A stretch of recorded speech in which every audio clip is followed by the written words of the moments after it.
Good afternoon, everybody. Welcome back to another episode of the REDX podcast. My name is Tyler Fenn, and today is Monday, September 21st. I'm really excited. We've been talking pre-show with Ricky Murphy in Tupelo, Mississippi. I'm really excited about the conversation that we're going to have today.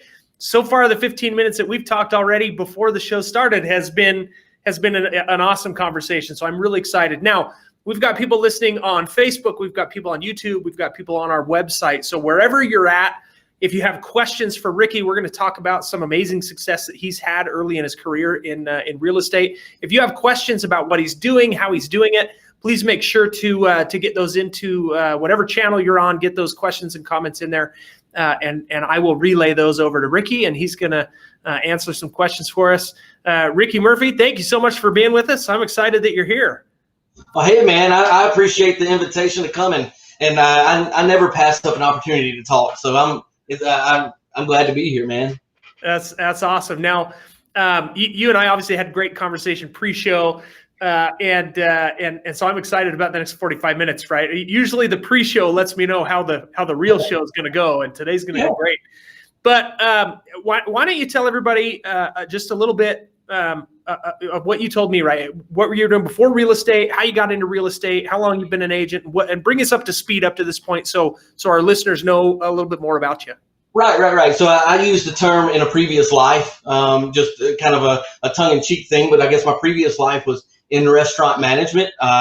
I've been a part of some big chains in all aspects of management, mostly in the general manager role. It just is something that it's who I am. Anyone that knows my personality, I got to be the guy in charge. So I was in those roles and, making a lot of money in that. If you have ever been in the restaurant business, you can make a ton of money doing that, but it eats up almost all of your time. You can't be a social anything. You can't be involved in anything. And if you've got a family, they're going to struggle. And for me, that was the biggest part. I do have a family. I've got kids, got a wife.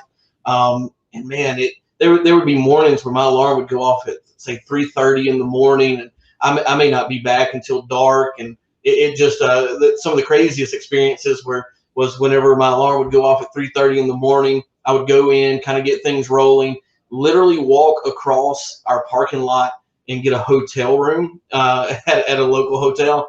They'd let me stay 4 or 5 hours to catch a nap, and I'd come back and finish. And I still haven't seen my family all day. And so a change had to happen. There had to be a change there. And so I had zero idea what to do, none at all. And so started looking around at some of the opportunities around and not super excited about any of them. And someone finally put up a posting about needing a listing coordinator was actually the title, but it was an office manager. It was administrative, however you want to call it. But I had absolutely zero idea how to do anything in real estate, anything at all.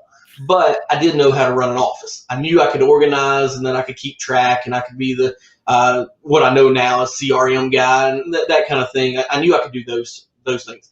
And so I accepted the position at like a dirt cheap, poor, broke price, because most real estate agents, even rock stars, you can't hire an assistant at $100,000 a year, that kind of thing. It just doesn't make financial sense. And so, but I knew I had to learn how to do something. I had to learn a new industry, or I would just be back where I was. And so I took that pay cut as what I was considering an investment in learning something new. Some people make investments in college courses or internships, and this was just my investment on learning how to get into real estate. And worked for this agent for around a year before I got my own license. I got licensed, and she left out of state. She moved, and so at that point had the opportunity / obligation to go out on my own. Kind of kicked out into the deep end that, hey, you're not going to have this business anymore.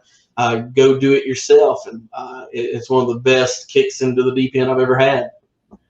That's awesome. And it's cool to hear because I've been here at REDX a long time. I've talked to literally thousands of agents who get in, and it's interesting that almost any industry that people come from, there's these skills that carry over, right? And it sounds like that was what you were relying on. You're relying on the fact that you're like, I know how to manage. Like, I know how to coordinate and keep things organized in a way that I'm gonna kill this, right? I'm gonna do great. Right.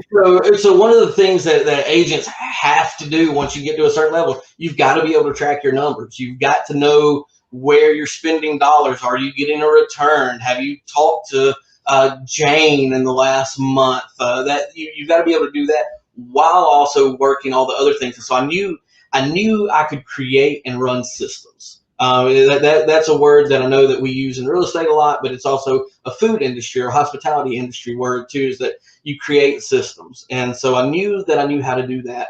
I also, one of the things that I brought to the table, being big chain things through my entire career, you get really good at customer service. One of my gifts was to be able to go to a table full of upset people and have them leaving and laughing on the way out the door. It's just a gift of mine. And so one of the complaints that you hear about agents is that we don't do the customer service piece. We list a house, we sign a contract, we stick a sign in the door, and then they don't hear anything else from us until there's a contract. And then once there's a contract, they may not hear anything from us for 30 days whenever we tell them that, hey, today's the day that we close.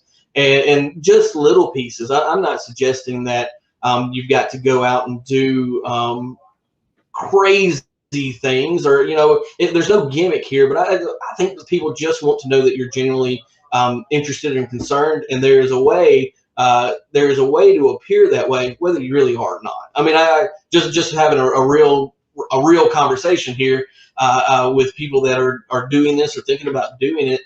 It's hard to be genuinely concerned about 50 or 60 different people, but you can still express concern. A quick phone call, and in our world, hey, I prefer a text. If you send me a text, that's all I really need. I don't need a phone call, but I know that you've at least had me on your mind. And so it's those little customer service things that I think I was able to bring from that, along with the management stuff, that's really helped out. So let me ask about the opposite side of the spectrum, right? These skills all carried over. What were some of the things, because you've been licensed now coming on 2 years, what were some of the things early on that you were like, whoa, here's an area where I really need to buckle down and create a skill that I don't currently have? Was there anything like that was new that you really needed to buckle down and learn something new? Yeah, so like I'm not a bad guy and I'm not easily angered or anything like that, but I was so used to being the voice, the one it stops with me kind of guy. And hey, this is a cooperation. I mean, you have dual agency things that happen, obviously, where you list and you sell, but I got to be willing to give a little bit here, or I may not be top dog. I may have to swallow a little pride, even if I think I'm right. Hey, okay, to make the deal work, let's just do X. And I can be a little bit of a stickler for this is what the contract says, or this is what we agreed on. But sometimes to make deals work, you just have to, you just got to work the whole thing. And so I think that's probably the one that I had to learn the most, is that I might be right, but that right doesn't always get you a commission check in 30 to 45 days. So. Well, and it also sounds like, I wear the manager hat. Sometimes it's hard to take that off and put on the customer service hat. That sounds like. When you're inside that building, you're it. I mean, even if you're wrong, you're the decision, period.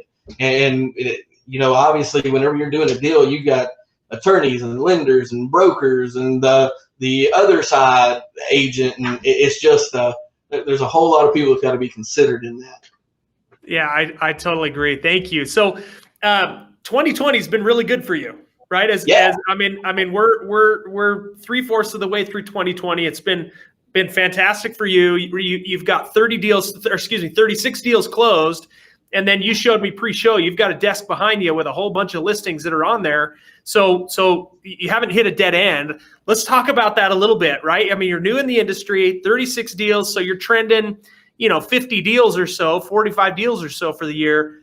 How have you done that? Because that's what our listeners want to know. They want to go, okay, what is Ricky doing? Because I want to duplicate that kind of success in my own market. So what's got you to 36 deals so far for 2020? I think if we had to pinpoint one thing, if you told me, hey, we've got to have everything else that you're doing, because let's be honest, that the answer to the question is a multitude of things. There's several avenues that has gotten me to 36. But if someone had said to me, hey, you got to pick one of the things that you're doing, and that's the thing that you're going to do, mine has been just to be very active in the community. People know who I am, and they know that I am out there. So I'm pretty active. I'm the president of what most people would call PTA, that kind of thing. I work with second graders who are having a hard time learning how to read, volunteering with that. Just people know me in the community. And then through that, little small things like, you can't, obviously it's just me in my office right now, but the COVID mask thing, my mask says, ask me about buying and selling real estate. I wear a Tommy Morgan hat, which is my brokerage. Those kind of things, so that when they see me at those things, without me even having to say I'm a real estate agent, they know, hey, this is the guy that I can call and ask. So that is probably the number one thing. And we talked a little bit pre-show without having to, not jumping into this, and we can work into this idea, but it is also using that same idea to serve the community and do it in the name of being a realtor. So, I've shared a little bit of a story about 4th of July, lining the streets with flags, letting them know that they're coming. That was just a gift from me. Some of those people were already working with a real estate broker, and that's fine. I made sure to cover myself legally and put down there, hey, I'm not trying to steal. If you're already working with somebody, totally cool. This is just a gift from me, without asking for anything in return. So let me jump in, because we did talk about that pre-show. Will you share that story again? Because this is something, as we were talking about how you use GeoLeads. This was, to me, a really cool thing that you did, to use the GeoLeads tool to generate, I think, a couple of listings for you out of this. But it was very much in line with this, hey, I'm being active in the community. So share for our listeners again what you've already shared with me pre-show, Sure. what that handing out flags and how that worked. So what the whole thing was found a couple of subdivisions. They were real close together. Just being real honest, also knowing that these couple of subdivisions are active on social media. So if they liked this idea, the chances were they would talk about it, and they did. So pinpointed these couple of subdivisions that I thought would be a little bit of a return for me. Went in there. I got all the names, addresses from REDX GeoLeads. So went in, just drew out the subdivision, had it pull everything, labeled letters. So I did more than just, it was a postcard, but I went ahead and stuck it in an envelope so it looked a little bit different, as opposed to just your junk mail that you're throwing away. Labeled everything, stamped it, sent it out, that said, hey, Ricky Murphy with Tommy Morgan Realtors in the next few days before the 4th of July is going to be coming by and putting out an American flag at your mailbox. Just wanted you to know where it comes from. I hope you enjoy it. So sent all those letters out. Gave that a day or so to get out. Mail doesn't take real long here.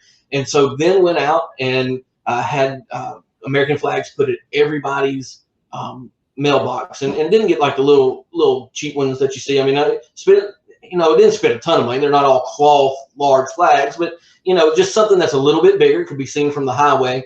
Lined the streets. Everybody got one.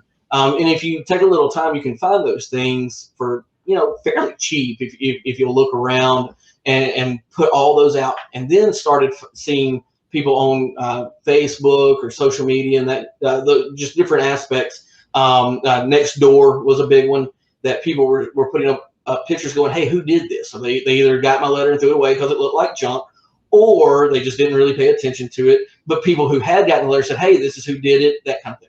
Well, I never responded. I didn't comment under there like, hey, look at me, I did that. That's me, check me out.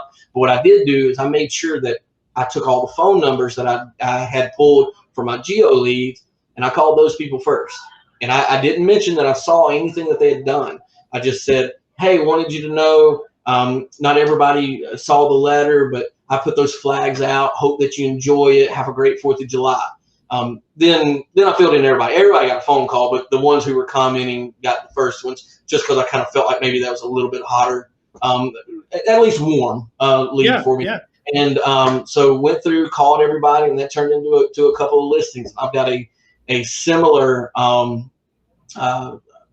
guess, project, a similar thing coming up now that football, we were kind of on, is football happening, is football not happening, that kind of thing. So now that it is going to have the refrigerator magnets with the schedules going out and just saying, hey, hope you have a great fall. Here's schedule your favorite team. And it's just a gift from me to them, but it gives me an opportunity to start a conversation with someone that may or may not want to buy or sell without calling and saying, do you want to buy or sell? Because that's kind of worn out. And I don't know if everyone's market like this, but we are inundated and saturated with real estate agents. So anything that you can do to start a conversation that will lead to real estate without starting at real estate, at least in this area, is a great thing. So those are fantastic examples of being involved in the community. And like you said, that would be, if you had to narrow it down to a single thing, that's what's attributed to your success. And it sounds like it's just about being visible, right? It's just about being accessible, and then you're out there doing acts of kindness that correlate with, like 4th of July, for example. I'm going to go put flags out there, and that created some visibility and opened up some conversations. That's awesome. I love that. So let's go. Yeah, the word that you use that I like is visibility. I mean, that's it. You got to be visible. Now I want to go a little bit deeper. I want to dig a little bit deeper into this about where your successes come from. From there, right, you're involved in the community. A little more tactically, like the story that you shared about the flags is fantastic, right? That's a fantastic idea to get out there. I love how you use GeoLeads to do that, right? Hey, here's all the names of the people. I'm following them on social media at the same time, which is awesome. It's super I Spy, right? Getting in there and piecing things together. Where else has some of the business that the success that you've had come from? What is GeoLeads a big part of those 36? Are you working your sphere of influence really hard? A little more tactically than in being involved in the community, what are some of the things that you do that has led to your success? So GeoLeads for sure. That is, I live in a community that is one of our hot spots, but I don't know everyone. You will never know everyone. And so GeoLeads is one of those things that allows me to touch my community. So this subdivision I'm talking about isn't even where I live. Like it's in the area, it's a hot spot, but I live in a hot spot, but it's already kind of got its agents, if that makes sense. And I think most agents knows what that means. Like my next door neighbor just sold with another agent. I'm like, what is going on here? Like, you got to be kidding me, right? And so, but at the same time, I'm like, okay, I get it. Like that agent had been a teacher and a this and that in the community, but I still use GeoLeads to be able to, addresses are a big thing for me. Like I will take time to handwrite letters and that sort of thing. And a little more than obviously what I did with the subdivision thing. I printed those off. I mean, there were 600 of them. But getting a list of 50 people and writing hand letters this month. Phone numbers have been a big thing. So especially when you have a buyer right now, things have shifted to where you may have lots of buyers and not so many sellers. And so, I mean, my buyer comes to me, and at least in our area, it doesn't really matter what your price range is. If you've got a buyer that needs an $80,000 house or a $450,000 house, it's slim pickings out there all over the place. And so being able to say, you know what, this is where $300,000 homes are. Let me target that area. Even if I don't already have an in, they've got no idea who Ricky Murphy is. And I mean, that's certainly a thing that I've been able to use it for, is to handwrite those people's letters. Now keep that small. I mean, you gotta balance your time. Is it worth my time and that kind of thing? But especially right now, GeoLeads has been huge in trying to find those potential sellers who they don't want to list. They'd be willing to sell, and they'd be willing to do one-time showings and that kind of thing, but they're not super excited. But I mean, as we talked a little bit before pre-show, I mean, prices are, name your price. Right. Stick it on the market, and there's a solid chance you can get it. So the sellers haven't really thought about that, and they might throw something out there that, hey, I'd sell, but I wouldn't sell for a dime over 300 or under 300. Well, all right, sounds like 300 is your number. Let's see if I can get it. And I'm like, can and I can't. But trying to find those people is what GeoLeads has really done on that side of things. Because the community things, yeah, that's great, but if it leads to buyers as opposed to listings, well, now I got to go find you something, which, hey, that's what I get paid to do. I work buyers and sellers. I'm not necessarily one or the other. And I know some people are, they'll only do listings or they'll only do buyers, but I work with both. And if someone needs something, GeoLeads is usually one of my first places to go if I don't know something very specific. In my area, there's this area is $100,000 houses. This area is a $500,000 houses, and that you come into some areas where they mix and intertwine, but for the most part, they are sectioned together. I got you. So let me ask this question: What is a typical day for you? Let's talk about your schedule a little bit. I want to know when you prospect. I want to know what your afternoons are spent doing. Tell us a little bit more about a day in the life of Ricky Murphy. All right. So wake up in the morning, and you would not know it necessarily by hanging out with me, but I start my day at the gym and go in and get in a quick workout with some folks, and then the first part of my morning is prospecting. That's when I do it. It is usually from that 8 a.m. to about 10:30 time. Okay. And it's just something that I took from the agent I was working with, and this is her schedule, but it worked. And so, why change things that are working? So 8:30 to 10:30, that's my prospect time. Just that may mean emails, text messages, phone calls. I've got a few online leads that I do. I don't do a ton of that stuff, but if I've got something, I use that time. A lot of Facebook stuff. But so that's my prospecting time, 8 to 10:30. Anywhere from 10:30 to about 1 is what I call social time.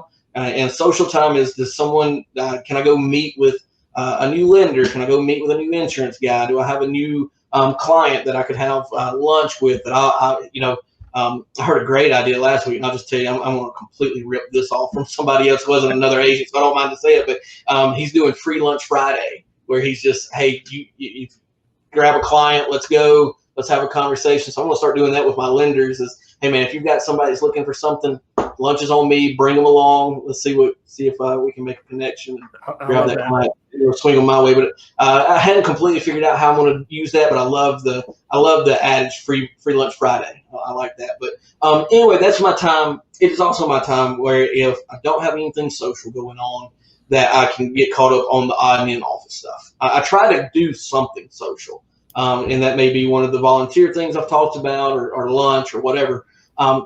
Hey, there's paperwork, there's office stuff that's got to be done. So that can sometimes be intertwined in that time. After 1 o'clock, I try to be outside the office.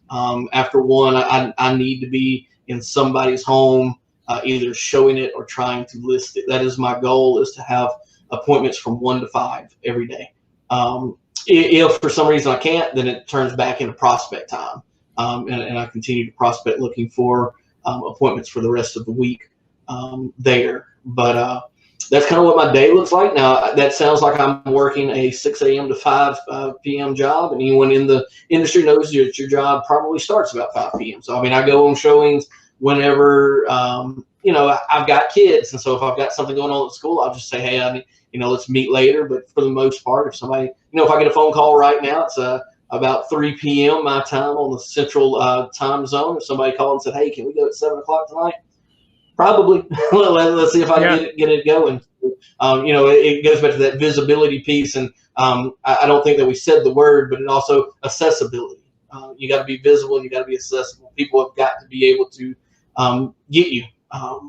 So if I need to go at 7 o'clock tonight, and that's, have a schedule, work your schedule, be flexible with your schedule though. I mean, if I stay out tonight, the whole reason I got into real estate was for me to be able to spend time with my family. Now, school is in, so it probably wouldn't affect it right now. But, if I stayed out till 8:30, 9 o'clock tonight, whether it be showings or catching up stuff in the office, I might not come in until a little bit later tomorrow and that kind of thing. And I try not to eat up my prospect time. That's important. You need to keep that going to keep your pipeline full of deals going on. But maybe I cut out a little bit tomorrow, or give yourself that adjustment. Don't burn yourself out and wreck yourself, because you'll end up hating this the way that I did hospitality. It's not the industry; it's how I let it control me. So what you just answered actually is may even be the answer to the question that just came in from Amanda Smith in Texas. She says, how do you stay consistent with time blocking? Are there any strategies that you share? And it sounds like you just mentioned that, right? You said, have a schedule, work your schedule, but be flexible with your schedule. And you shared, like you said, if I'm out till 8 o'clock doing showings, I may balance that time with my family tomorrow or the next day, right? Is what you're saying is the pendulum swings, right? But you got to find that balance. You can't be out till 8 o'clock every night and expect to be able to maintain 12 and 14-hour real estate days. You've got to find that balance and be flexible. Yeah, so that's exactly it. So we just came out of and I try to do it on a day-by-day basis, that if I'm doing something for a long time today, that tomorrow I will pay myself back that somewhere. Prospecting to me is I got to do it. So I try to do it early. Hey, find a time that works for you. But for me, it's early because I know the other agents in my area and they're being the first on the phone call. So I want to be the first one too. So I do that early. So I may go ahead, hit the gym, because that's personally important for me, business-wise, prospecting is. But, hey, that social thing, yeah, maybe I don't do that today. Catch up on some paperwork and cut out of here about 1:30, 2 o'clock. To give them, maybe I go pick up the kids from school as opposed to them riding the bus and seeing me around 5. We also just came out so first part of the year, blazing hot. Well, in Mississippi, we deal with actually an environmental weird thing that if you trend our years, August is an off month for us just because it's hot. Nobody wants to go. And Mississippi has that muggy, disgusting kind of hot where no one wants to go look at a house. So we were still busy, but not like we had been. So I decided just to take that whole month and relax it a little bit. So I was still doing business. I was still doing my hours, but I wasn't doing my 6 to 5. I was doing my maybe 8 to 3, 8 to 4, and giving myself a little more time there. But I definitely think that you've got to give yourself some grace there. So we need a schedule so that we get the jobs done that we need to get done on a daily basis. But at the same time, hey, congratulations, you work for yourself. If you need a breather, take one. Don't let yourself get burnt out, because real estate's fun. It is a lot of fun, but especially driven people. And if you're listening to this podcast, you're probably driven. You're probably trying to make a bunch of deals happen. I am. And if I don't watch it, if I'm not careful, I will work an entire day and not look up. So, and you've got to make it happen. So have your schedule, work your schedule, but don't be don't beat yourself up so bad that it becomes militaristic and you just the word's escaping me right now, but you begin to where you hate it. Don't do that. No, I think that's fantastic advice. And I think the key to that, Ricky, is on those days where you go, you know what, I'm gonna cut out at 1 o'clock. It's a conscious decision to go, I'm going to cut out at 1 o'clock because I need the time to regenerate. Right. And we've got to remember, and I love that you go to the gym, right? That's so crucial sometimes we forget that our body is one of the tools in our toolbox. Right. And if it gets dull, right, then you've got to have energy to get through a full day in real estate. Right. It's high energy, but it's also, there's a lot of brain energy that goes into that. There's a lot of brain power. And just like going to the gym to strengthen your body, sometimes you've got to rest your mind a little bit as well. And I think that's the key, is when you make that decision to say, I'm going to take off at 1, that the next day you're not going, oh, I can't believe I did that. Right. I shouldn't have done that. Right. You got to make a conscious decision to be flexible and then move forward and be happy with the decision that you made. Is that, do you feel like that is kind of the way you're trying to say? Yeah, definitely. Because I mean, you're exactly right. If you make that decision today, but you're going to beat yourself up over it tomorrow, you haven't really accomplished anything Right. other than putting yourself behind the eight ball. I mean, you're setting yourself up for a beat down, and you don't have to. It's okay. And you know, here's the truth of the matter. You're going to take off one day. You're going to turn your phone off, and you're going to have missed a phone call, and it's gone. I mean, it's just gone. They called somebody else, and you're going to beat yourself up over it. You just can't. I mean, we can't be 24 hours a day, 7 days a week. People don't know that. They don't know when you work. They saw your number on a sign in front of a house somewhere, and they're available right now, so they called. And hey, answer all of those that you can. Absolutely. I'm not suggesting that you lose business or that you're okay passing up business. I want you to have as much business as you possibly have. But at the same time, when it happens, it just happens. You have to learn to move on to the next deal. And hey, that was a process. That was something I didn't know how to do. There were things that I missed that, man, it took me weeks to get over. And then you just realize, I missed it. I suck it up and go on. Yeah, just move forward, look ahead, and get on the phone and prospect. I love that. I love that multiple times as you're explaining your schedule, you were like, look, prospecting time, you just got to do it, right? Like, and you mentioned, you probably said that 2 or 3 times, that time is, for lack of a better way, sacred to your business, right? Like it's that thing that you don't negate, right? You're focused on prospecting. Yeah, I don't rob from that time. If I'm going to do anything, if I'm going to rob from something, I'm probably robbing from the social time first, because that's just really kind of keeping me who I am. I'm a social person. If I didn't go have lunch with someone today, I probably didn't ruin my business. So I'm going to rob from that time first. I may also rob from my appointment time, which sounds really weird because that's where we make our money. But a lot of times I can move those appointments to a night on another day, or if I'm willing to work Saturday and Sunday, and I know some realtors do, some don't, I do. So if I can pack several of those into a Saturday, I can move though. If I feel like that certain client, I can move without killing the deal, without losing them the house or losing the listing, that kind of thing. I will do that next. But those are the times that get neglected way before my prospecting time does. You know, and I mean, okay, so you got to come in at 9 o'clock instead of 8 o'clock. Well, that 9 to 10:30 needs to be a hardcore prospect time. Get on the phone, get on the email, get on the text, social media, whatever it is that you do, but get your name out there for a solid 2.5 hours. I gotcha. Now, you've mentioned that there's several different tactics that you use during that prospecting time. The goal is, I want to generate new business, right? You want to set appointments and find clients, right?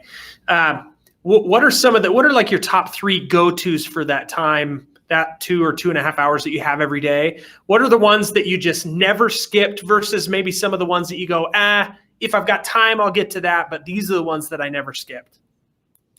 So low-hanging fruit first, and that's the easiest to pick off. So people that have contacted me through email, through text, through phone call, I generally respond to those immediately. I don't have a ton of those that move to the next day. I think if you're reaching out to me, I owe you an immediate response. But, you know, occasionally, hey, I've already gone to bed or something like that. Yeah. So those get moved, but that's low-hanging fruit. I mean, those people are already coming to you. You don't have to go find them. Next will be any kind of follow-up that I have to do on something that I have done, kind of like the flag thing. So if I know that I've got some people interested, or I will go ahead and touch base with people that I've already touched. And that also goes for any conversations that I've had. Say a month ago, I talked to John. He was considering selling his house, but hey, time's not real good. I popped that in my CRM. Today, my calendar pops up. Hey, John said call me back in a month.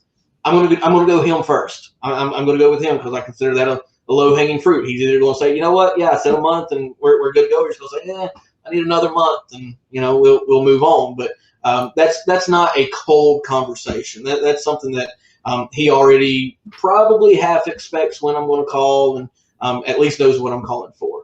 I will tell you my dead last, just because even though I like to talk a lot, is cold calls. It's just not something I'm not good at that. And I think maybe because I am so social, I don't do real well with the people who just, man, they just hang up and they don't want to hear it and that kind of thing. And I understand that it's not a personal thing, but at the same time, I don't do well with that at all. I have a ton of social media.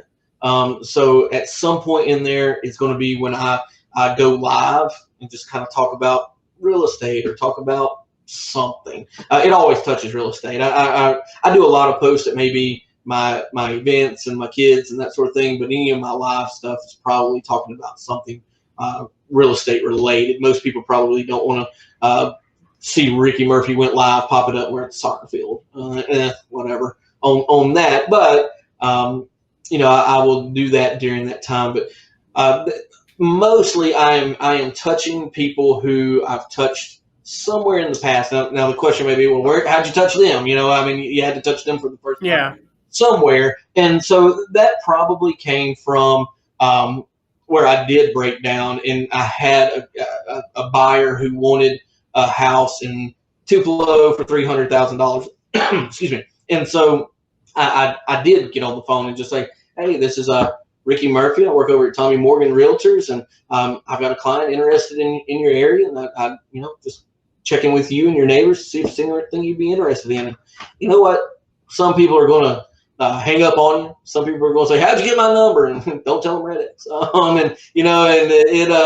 And then some people will have a genuine conversation. Hey, I'm not really interested in it, but I do know 2 doors down, Bob said he might. And, all right, well, I'll call Bob. I appreciate it. Hey, keep me in mind if you do anything. And so just having those conversations. I keep saying cold call's not my thing, but I will do it. And I think at some point you have to do it. You just got to jump out there and have those conversations, and especially in maybe a COVID world where I might have gone to the coffee shop and bought a bunch of people's coffee and had those natural conversations. That thing's not happening right now, at least not in mass and not all over the place. And so you may actually have to just pick up the phone call and have those conversations. And you know what? If it's uncomfortable, do it again. Keep doing it until it's not.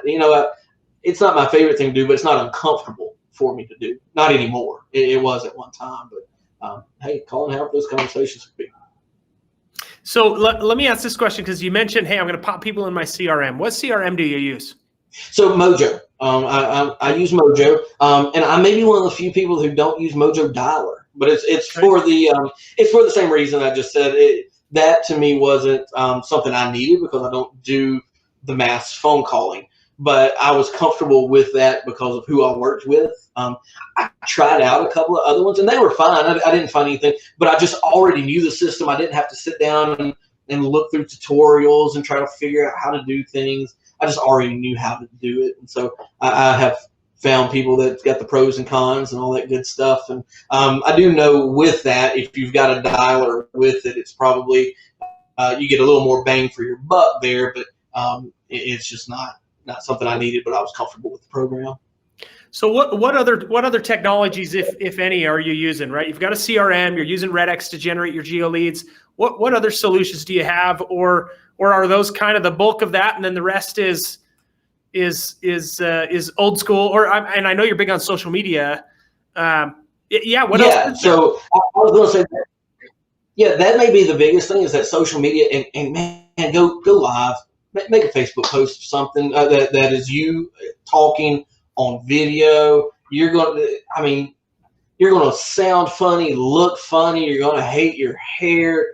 Get over it. Just go ahead, pop it up. People know what you look like. People know what you sound like. You're the only one that didn't know that. I'm the king of that. I'm the king of taking a selfie to post 5 or 6 times because I don't look. People know what you look like.